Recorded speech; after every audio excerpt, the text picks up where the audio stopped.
ایک روایت میں نے پڑھی، کلیجہ منہ کو آیا، مصطفیٰ کریم بیٹھے تھے تو سیدہ عائشہ صدیقہ رضی اللہ تعالیٰ نے عرض کی، یا رسول اللہ صلی اللہ علیہ وسلم وہ دیکھیں سیدہ فاطمہ آ گئی ہیں، وہ دیکھیں بی بی صاحبہ بغیر بتائے آ گئیں۔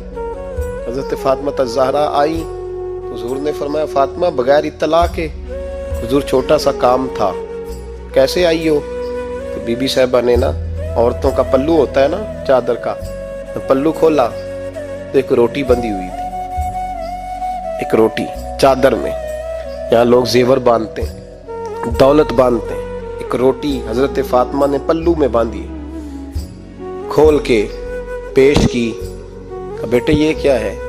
کہ ابا جی کئی دنوں سے گھر میں روٹی نہیں پکی تھی، آج علی کچھ جون لائے تھے، پیسے ہیں، چند روٹیاں بنی ہیں، تو بچوں نے تو کھا لیا، تو میرے سامنے بھی ایک روٹی آئی تھی، میں نے لقمہ توڑا ہے تو مجھے خیال آیا پتہ نہیں مصطفیٰ نے کھایا ہے کہ نہیں کھایا، پتہ نہیں حضور نے روٹی کھائی ہے کہ نہیں، میں لے کے حاضر ہو گئی ہوں، مہربانی فرمائیں۔ تو فرمایا بیٹے بیٹھ جا۔ حضرت فاطمہ بھی بیٹھ گئی، سیدہ عائشہ کہتی ہیں حضور بھی بیٹھ گئے۔ فرمایا فاطمہ کتنے دنوں سے نہیں کھایا؟ عرض کی حضور 3 دن سے۔ فرمایا بیٹے میں نے 5 دن سے نہیں کھایا، آ جا۔ دونوں باپ بیٹی مل کے کھاتے ہیں، روٹی 2 حصوں میں حضور نے بانٹی، فرمایا چلا جی تو کھا، آدھی میں کھاتا ہوں۔ حضرت فاطمہ نے لقمہ توڑ کے منہ میں رکھا تو رو پڑی۔